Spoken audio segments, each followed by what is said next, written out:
Hi friend, welcome back to my channel Anugowda. ಇದು ಶನಿವಾರದ vlog.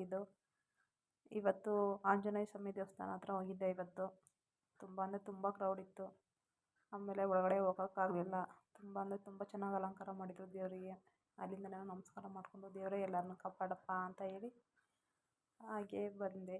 ಅಂದರೆ ದೀಪ ಎಲ್ಲ ಹಚ್ಚಿದ್ರಲ್ಲ, ಹಾಗೆ ಒಂದು ಚೆನ್ನಾಗಿ ಕಾಣಿಸ್ತಾ ಇತ್ತು. ನೈಟ್ ಹೊತ್ತಾಗಿತ್ತಲ್ಲ, ತುಂಬ ಕ್ಯೂಟಾಗಿ ಕಾಣಿಸ್ತಾ ಇತ್ತು. ಹಾಗೆ ಒಂದು ವಿಡಿಯೋ ಮಾಡ್ಕೊಂಡು ಬಂದೆ. ಆಮೇಲೆ ಅಲ್ಲಿಂದ ಬರ್ತಾ ಹಾಸನ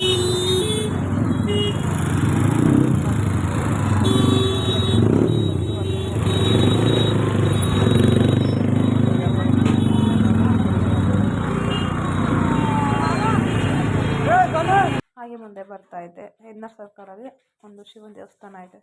ಅಲ್ಲಿ ದೀಪ ಅಲಂಕಾರ ಮಾಡಿದರು. ದೇವರಿಗೆ ದೀಪ ಎಲ್ಲ ಹಚ್ಚಿದ್ರು. ತುಂಬ ಚೆನ್ನಾಗಿ ಕಾಣ್ತಾ ಇತ್ತು. ಹಾಗೆ ಬಂದು ಅಲ್ಲಿಂದ ಒಂದು ನವಗ್ರಹ ರೌಂಡ್ ಹೊಡ್ಕೊಂಡು 9 ರೌಂಡ್ ಹೊಡ್ಕೊಂಡು ಅಲ್ಲಿಂದ ನಮಸ್ಕಾರ ಮಾಡಿಕೊಂಡು ಹಾಗೆ ಮುಂದೆ ಬಂದೆ. ತುಂಬ ಚೆನ್ನಾಗಿ ಅಲಂಕಾರ ಮಾಡಿದರು. ಹೊಸದಾಗಿ ಅಂದರೆ ಹಳೇದಿತ್ತು, ಹಳೇದೆಲ್ಲ ಹೊಡೆದಾಕಿ ಹೊಸ್ದಾಗಿ ಮಾಡಿದ್ದಾರೆ ಈ ದೇವಸ್ಥಾನ. ತುಂಬ ಚೆನ್ನಾಗಿ ಕಾಣಿಸ್ತಾ ಇತ್ತು. ಇಂಥ ಟೈಮಲ್ಲಿ ದೇವ್ರುಗಳು ನೋಡೋಕ್ಕೆ ಒಂಥರ ಖುಷಿ ಆಗುತ್ತೆ.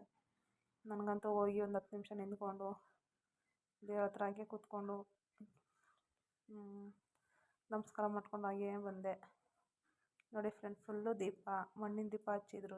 ತುಂಬ ಚೆನ್ನಾಗಿ ಕಾಣಿಸ್ತಾ ಇತ್ತು. ಒಂದು ವಿಡಿಯೋ ಮಾಡಿಕೊಂಡು ಹಾಗೆ ಪ್ರಸಾದ ಕೊಟ್ಟಿದ್ದರು. ಪ್ರಸಾದ ತಗೊಂಡು ಅಲ್ಲಿಂದ ಬಂದೆ. ಹೊರಗಡೆನೂ ತುಂಬ ಚೆನ್ನಾಗೆಲ್ಲ ಅಲಂಕಾರ ಮಾಡಿದರು. ಫುಲ್ ದೀಪದಲ್ಲೇ ಇದು ಮಾಡಿದರು. ನೋಡಿ, ಇದೆ ಶಿವ ದೇವಸ್ಥಾನ. ಅಲ್ಲೆಲ್ಲ ಪೂರ್ತಿ ಅಲಂಕಾರ ನೋಡಿಕೊಂಡು ಹಾಗೆ ಒಂದು ಕ್ಲಿಪ್ಪಿಂಗ್ ತಗೊಂಡು ಅಲ್ಲೆಲ್ಲ ಮಾತಾಡಿಸ್ತಾಯಿದ್ರು. ಇಷ್ಟ ಆದರೆ ಒಂದು ಲೈಕ್ ಮಾಡಿ, ಕಮೆಂಟ್ ಮಾಡಿ, ಶೇರ್ ಮಾಡಿ ಫ್ರೆಂಡ್ಸ್. ಓಕೆ, ಬಾಯ್.